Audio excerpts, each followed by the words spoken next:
Welcome to the Work Positive Podcast with your host, executive coach, and culture architect, Dr. Joey Faucette. Discover strategies and tactics that work positive as Dr. Joey talks with industry leaders who create a positive work culture that attracts top talent and reduces team turnover. Discover how you can create a work positive culture that increases productivity and profits. Here's your host, Dr. Joey. Hey, Work Positive Nation, imagine a work world with me. Okay, this is going to be a stretch for some of you, so hang in there. Imagine a work world with me where empathy is number one value in the company. Imagine a work world with me where relationships count because every person counts, right? Imagine a work world with me where instead of being recruited, you are courted. Right? And you come into what feels like a set of relationships where your purpose and your passion align with your potential and you are developed.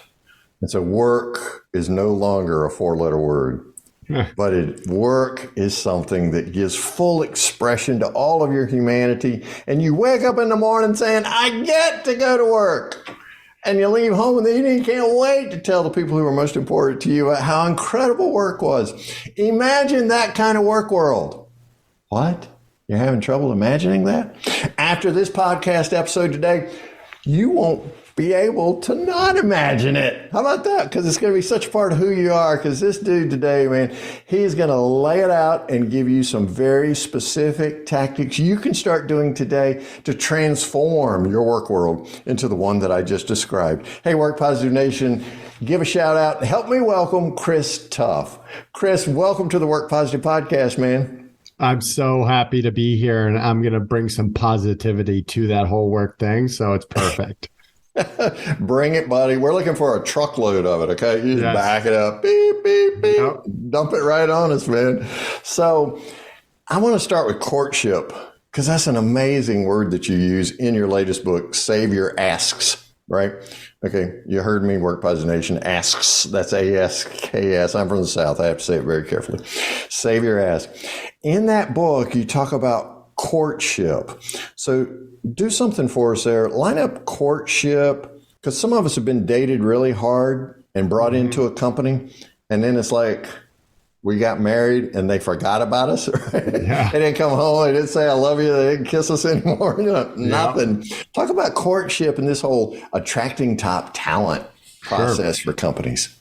So a lot of times when I get brought into organizations, they have me do 20 minutes of the Millennial Whisperer, which was my first book, which I published 3 and a bit years ago, and then 20 minutes of Save Your Asks. And what's so fun to me is after I finish Save Your Asks, I then turn to the audience and say, it's actually with these tactics that you need to be implementing as you look at recruitment, because you've got to leave. For example, go ahead and ask that potential candidate out to lunch, get them outside of that office. And in that conversation with them, do what I practice. I call it a race to the middle. Find that common passion point, right, with you and that other person. And it might be big green egg recipes. It might be being the father of 2 daughters like you and I have, right? Yeah, really. It might be learning how to kiteboard. It's any of these things, right, that I insist that we've got to save our asks as individuals. Before we go in for that ask, we've got to develop an authentic connection and just have the desired outcome of that interaction be an authentic connection. And when we do that, that's enough, man. We're just trying to get to know each other here as human beings. Exactly. And I truly do believe that once you have that common passion point established, and some people call it small talk, you're talking about the playoffs in Major League Baseball, but then you take it to the next level. And the one thing that I will tell anyone is the most important question I believe we can ask anyone sitting across from us, whether that be a potential candidate, whether it be someone on your team or someone that you're trying to sell your product to. It's, what is your dream?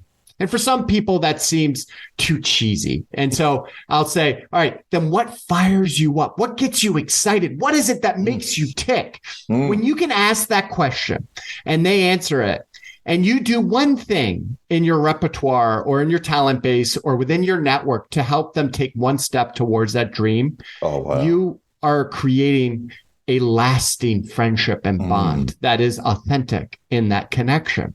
And a lot of times for me, even when I'm meeting with, these kind of muckety mucks, it's I'll uncover that they really want to write a book, and I'll say, I've got a great nonfiction book planner that I can send your way. Do you want me to send it? They're like, absolutely, right? Yeah.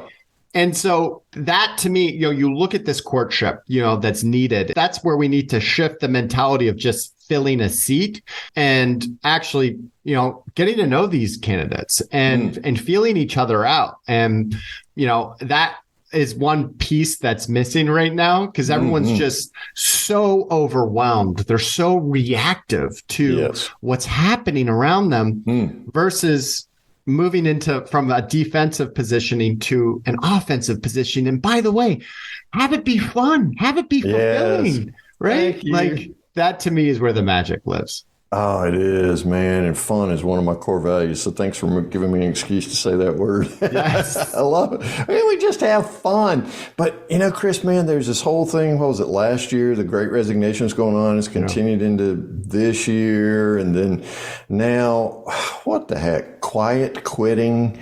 What is that all about? Let's go there. Please, let's go there. So it just sounds like to me there's a wonderful opportunity for companies to get it right. To care about people. So what lights you up, right? So and just move them a little bit closer to that. So Chris Tuff, let me ask you, man, what fires you up?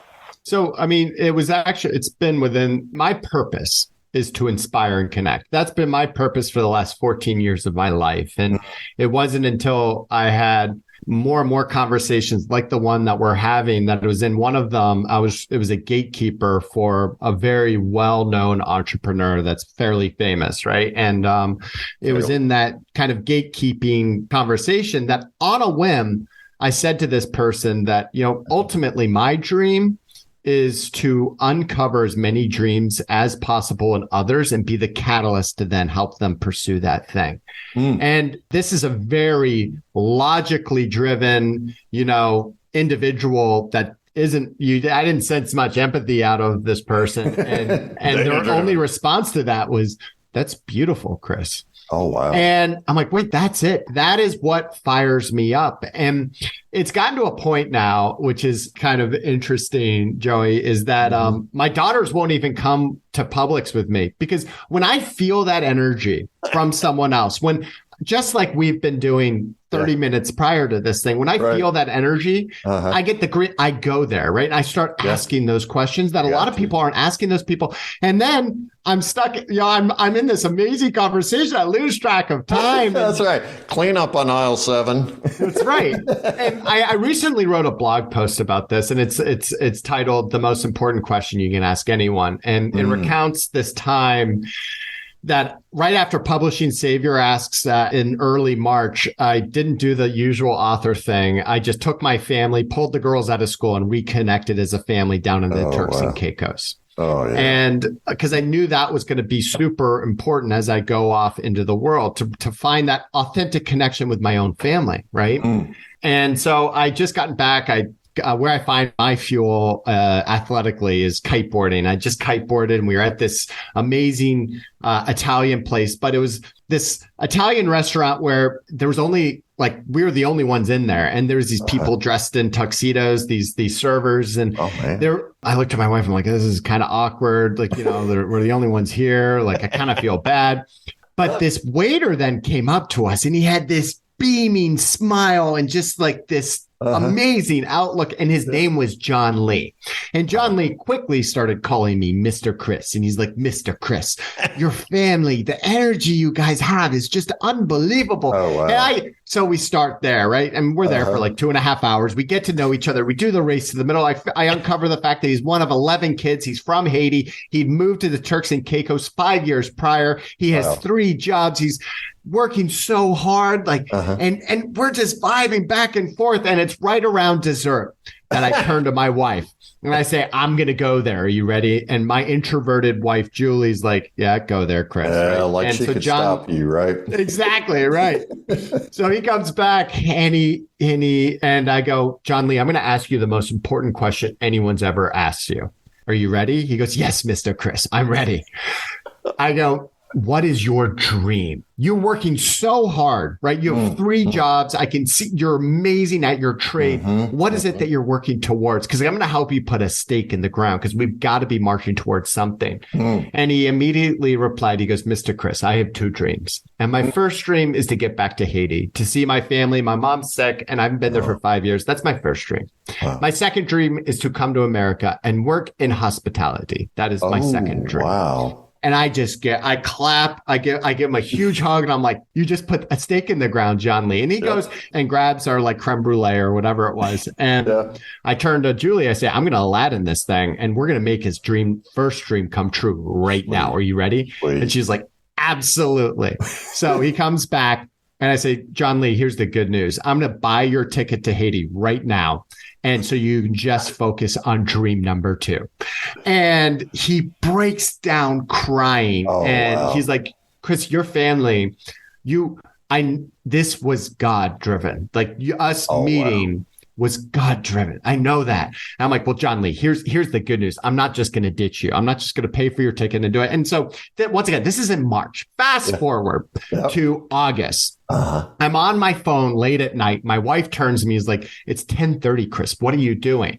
Who are you talking to on video chat? I'm like, it's John Lee. She was like, you're still talking to him? I was like, yeah, I just transferred the money into his account. He's going to Haiti next week. And she gets teary-eyed. She's like, I can't believe you guys are still talking.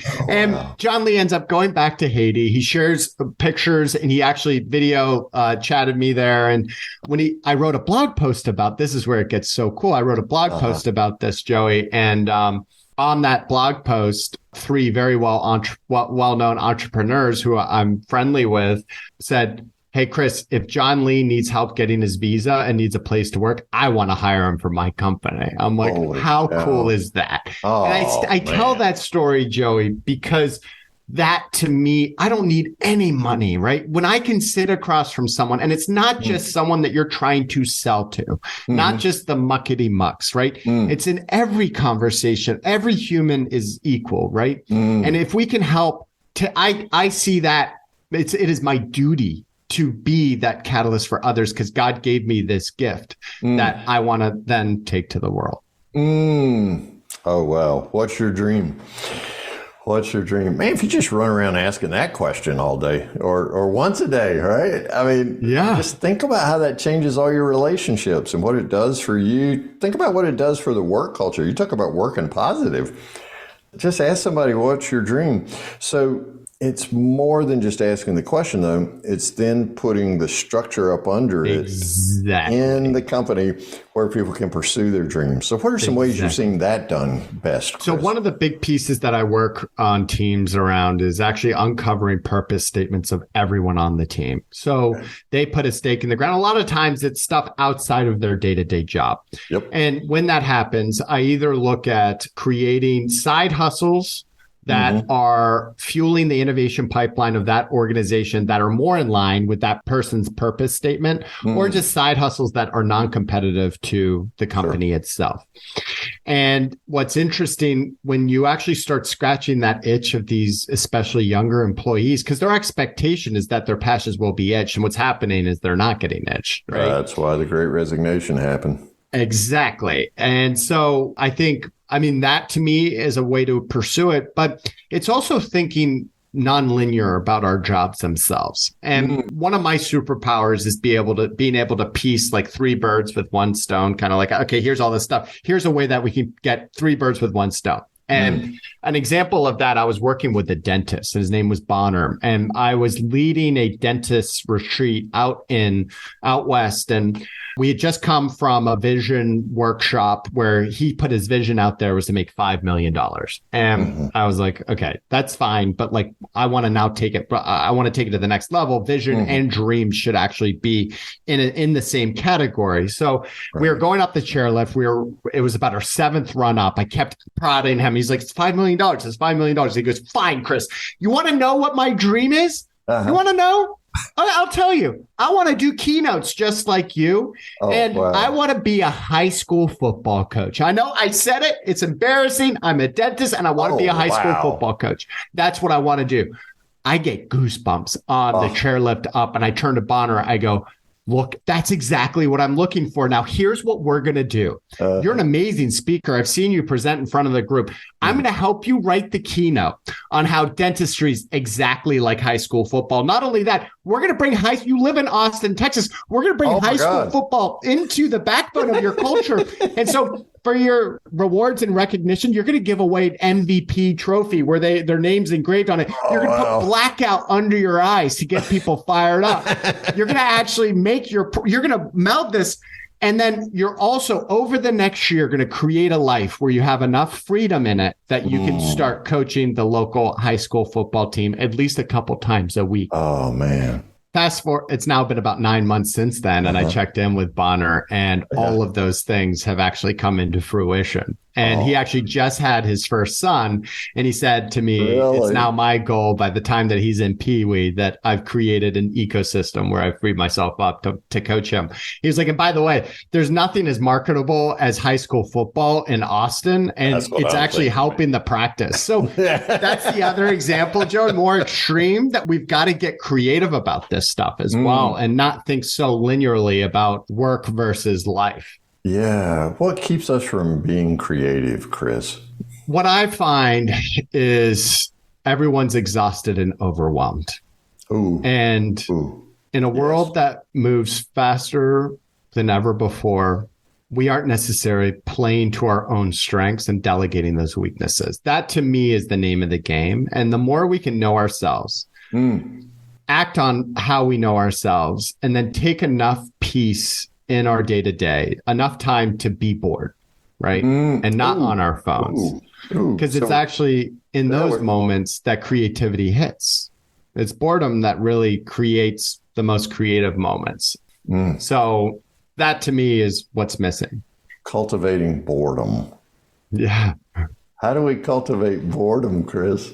Well, I think rules. So we have rules in our house that during certain times, you're not allowed to watch Netflix. You're not allowed to be on your phone. You just got to sit still. Or even for me, I'll find it I drive my daughter to a farm to horseback ride for an hour and 15 minutes there and an hour and 15 minutes back. Wow. For one of those segments, I'm not allowed to be talking on the phone or listening to a podcast or whatever. I've actually just got to sit in the moment and either connect with my daughter or get a little bit bored in my head where I have these epiphanies or creative ideas. So boredom is creating space for free play. I mean, you're just creating some space here. Man, I've talked about cultivating silence for years, and it's been a practice of mine. And I may be the only dude not listening to a podcast or streaming when I'm driving down the road, right? Sure. It's just me and my thoughts. So how do we, in a world that's on constantly 24/7, man, you're plugged into something. What is it? The average person looks at this phone 150, 200 times a day. How do you discipline yourself enough just to say, let me step away from that and just create some free space for free play in my head? Well, I mean, for me, it's, I'm one of those massive extroverts, right? I'm in the top 1% of extroverts. Yeah. Do you notice? And my wife's the opposite. Who knew? Right? And I think it's understanding where it is that you refuel, but also like for me, I'll tell my friends and my advisors and coaches that, it's about every 4th day that I question everything, right? What can I pull this all off? Right? Am I having the impact? And of course I am, right? It's actually through conversation and connection for me that is also just as important as the piece. And so what I try to do is anytime I'm going through those moments, I need to reach out to someone immediately and go for a walk, right? Or I try to do as many business meetings going for a walk. I actually like anyone that instead of going to a local restaurant, I do a lot of my courtship at my house on my porch, eating and connecting. And I leave enough time that connection can roll on to the second hour or sometimes third hour. Right. And so you've got to choreograph a life and schedule that allows for more of that connection, both with others, but also with yourself. And so, I mean, even in my day-to-day schedule, every single night, my 12-year-old, who's very dyslexic, we have a ritual where we just sit in bed, we'll read, we'll do mindfulness together, we'll talk, right? Or we won't do anything. But it's usually about an hour and 15 minutes that I end up spending up there. And that ends up being not only the connection with her, but also where I'm just connecting with myself. And I'm like, oh my gosh, I've got the best idea, right? So that's right. Oh, yeah. Wow. Well, hats off to any dad who will sit with his 12-year-old daughter for an hour and 15 minutes. I mean, on one hand, it sounds like, oh, that's impossible. I have an hour and 15 minutes. But most of us waste that much time on our phones, right? Look at the memories and the gold you're mining right there with your 12-year-old daughter. She's got one dad. Yeah. You're it, dude.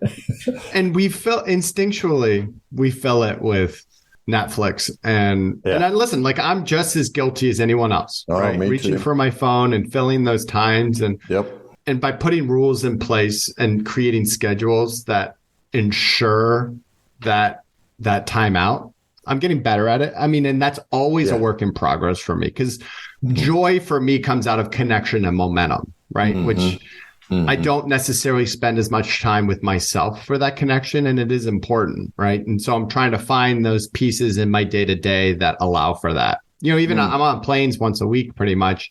I'll take a segment of those trips, depending on how long it is, where I'm like, I'm just going to sit here. I'm just going to sit here and do nothing. I'm not going to make a conversation with the person next to me, although sometimes I fail at that, right? That's really hard, man, because you're jammed up next to them and you're an extrovert, right? Exactly. Yeah, I can relate to that extroversion thing because I'm off the charts extroverted too, as you figured out in our green room chat. Man, every morning, well, Monday through Fridays, we live on a little farm and our driveway is a quarter of a mile long. So I'm doing laps up and down the driveway and I walk at least 2 miles every morning and I'm by myself. And I'm doing exactly what you're talking about. I'm creating that free space in my mind and my heart. For me, it's a dual thing. And just looking for some free play. And the ideas that come, the guidance that comes, the resources that converge within me are just really golden. But to your point, I got to recharge. I got to refuel. So I got to connect with somebody like you. I got to do some podcast interviews. I got to coach a client. I got to do something because that fills my tank back up. So what I hear you saying is a positive work culture that increases productivity and profitability is one that recognizes the way people get refueled and allows them to experience all of who they are as a part of the innovation and creativity emphasis within the company. And that's a competitive advantage, right, Chris? Exactly. And, it's amazing to me, some of these larger organizations, how difficult they make it for employees to just make a lateral move within their organization, especially with these young people. They may land in HR and after a year, they're like, actually, I really like sales, right? And then it's impossible for them to move, right? And so just by being a little bit more open-minded with our systems, and if we can take a little bit more time to connect with our people on a real basis, right? I call it the art of the flyby in my first book. And that's asking your people, knowing that they just adopted some kitten. How's that kitten doing? Right. And they're like, wow, Mr. Tuff is actually taking a vested interest in me. How did you know that? I'm like, I follow you on social media. Like I saw it. Right. And they're like, yeah, that's so cool. And I was like, and that trip that you guys just took up to North Georgia looked beautiful. Like, Mr. Tuff, I loved it. Yeah. My cat's awesome. And then, we went to, and then, they're like, wow, they actually care about me. Right. It's connection.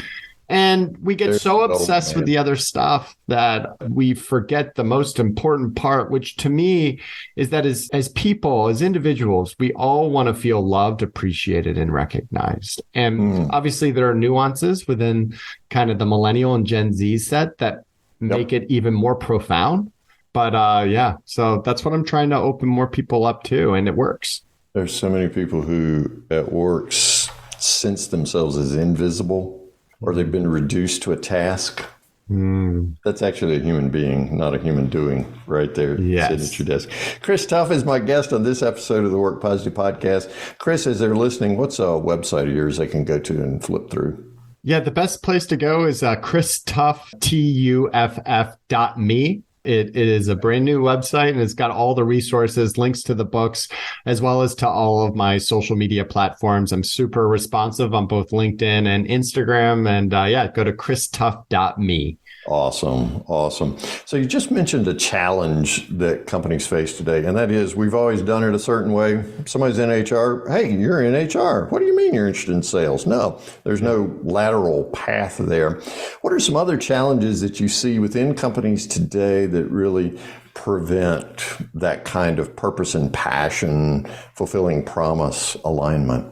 So one of the biggest things, and this is the simplest lever that we can start tweaking within our organizations, and it's not leadership based, right? So the leadership based stuff is the three most important leadership characteristics are inspirational leadership, autonomy, and transparency. And those are dependent on people to do it. On the organizational side, the two levers that we have control over are pay, benefits, compensation, getting creative about that stuff, and work flexibility. And when I talk about work flexibility, I'm not talking about just this idea of being able to work from wherever you want to work, right? I'm talking about expanding our viewpoint of how that exists within your four walls. And my favorite demonstration of this is actually when I'm doing this keynote, I will describe a company in California where on your 1-year work anniversary, you're allowed to create your own job description. And it might be totally different than your old job. You create your own job description with the caveat, or an evolved job description with a caveat that if you sell that in to everyone else on your team, you will then end up getting and doing that job. And I asked the audience, I say, okay, it's in California, guess the company. And the immediate reaction is like Uber, Facebook, or, one of these tech companies. Google. And exactly. Right. And it's actually Morningstar Tomato Farms. And this is something they do in their warehouses.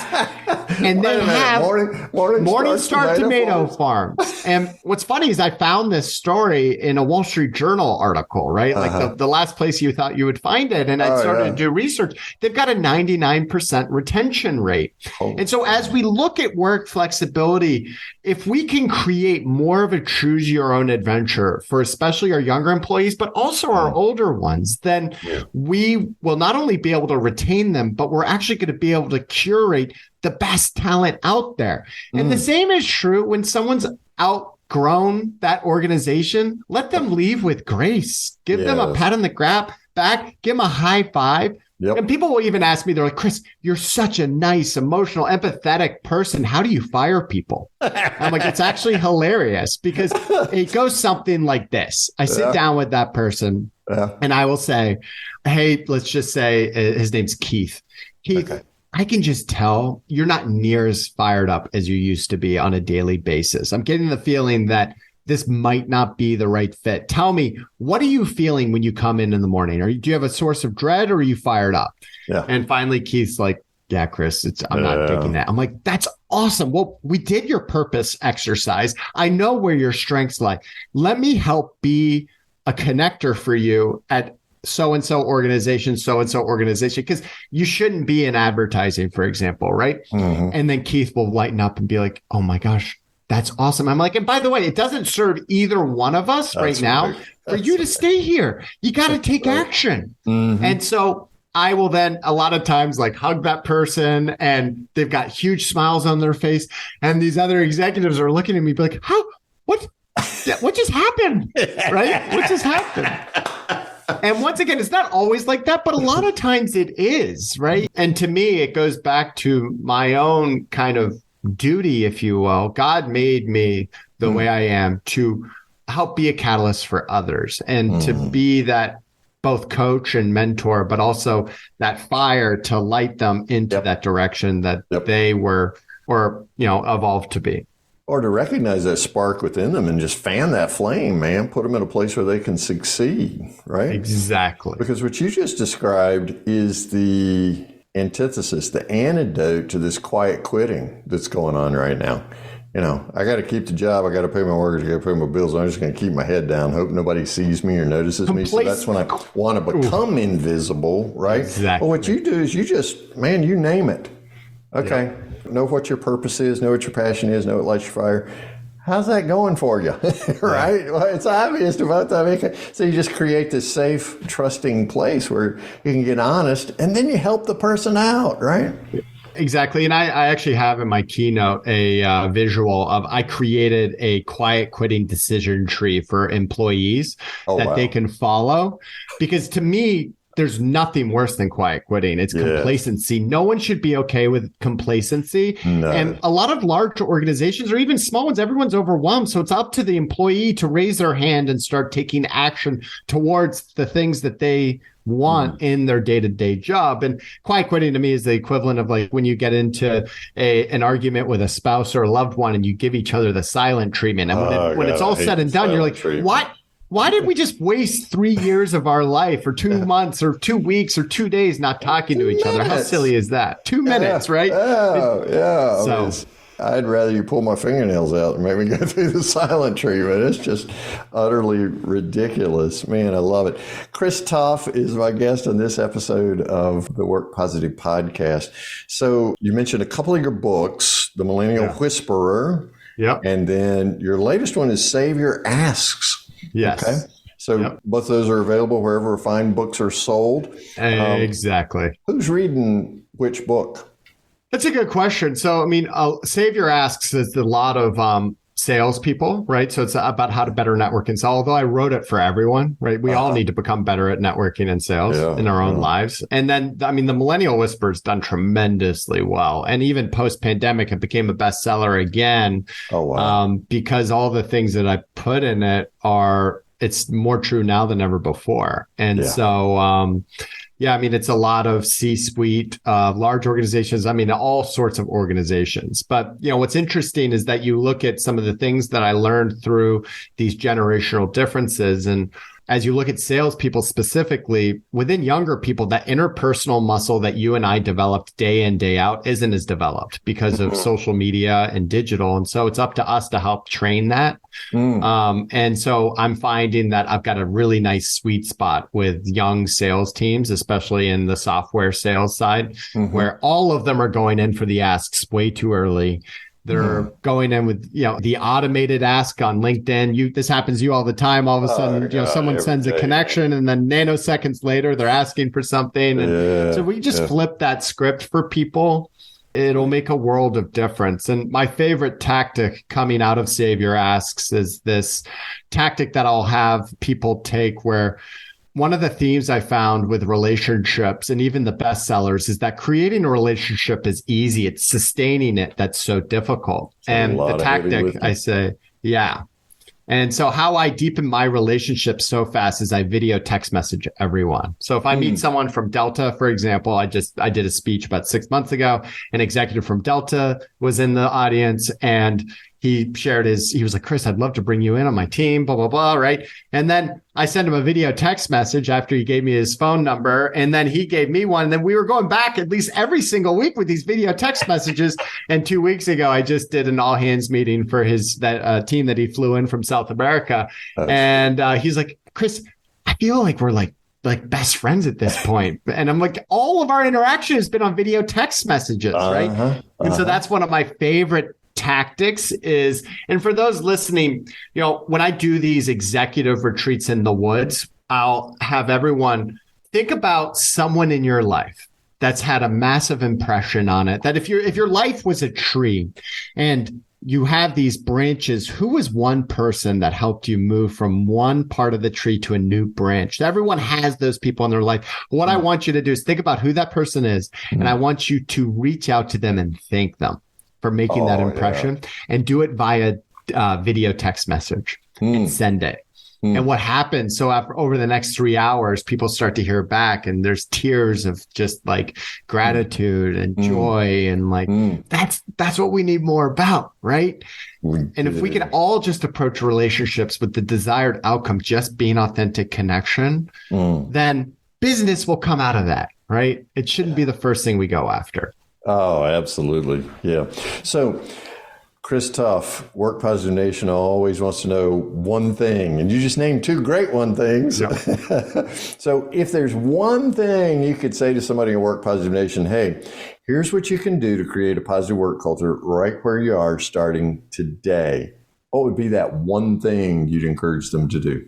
To me, if it's the one thing, it's making sure within your work environment, you're creating a relationship where you're getting outside of the business and you're talking outside of the business. And you can go to that place of asking those people what their dream is or what fires them up. And then when you can articulate back to them how that job that they're doing or their current environment that you're helping to create for them will be one step towards that. When you can help be that mentor and that catalyst towards it, that's where loyalty is born, right? And you obviously have to be able to follow through with it. But like that to me is what we need a lot more of, because there's a huge void in authentic connection out there. And there's a lot of reasons for that, but we need more of it. Just go there. Just go there. Just go there. Like with John Lee. Exactly. Yeah, that's awesome. So it can be in a restaurant. Chris Tuff, go to christuff.me, Tuff, right now. Do yourself a favor. If you're on Peloton or walking your dog or something, it's in the show notes. You can go there, as are his 2 books, as is his LinkedIn connection, his profile. Do yourself a favor and get started right now. He'll obviously send you a video text, right? So, so hit him up. christuff.me is the website. Man, I have just loved every single moment of this podcast today, and you're my hero. I appreciate you so much, Chris. Thanks for helping us work positive today. Thank you so much, Joey. That was awesome. Thank you for listening to the Work Positive Podcast with your host, executive coach, and culture architect, Dr. Joey Faucette. Please share this podcast with your friends who are small business leaders so they can create a positive work culture that increases their productivity and profits. Get your free 15-point Work Positive checklist to help you attract top talent and reduce team turnover. Download this checklist at workpositive.today/checklist. Remember, it pays to work positive.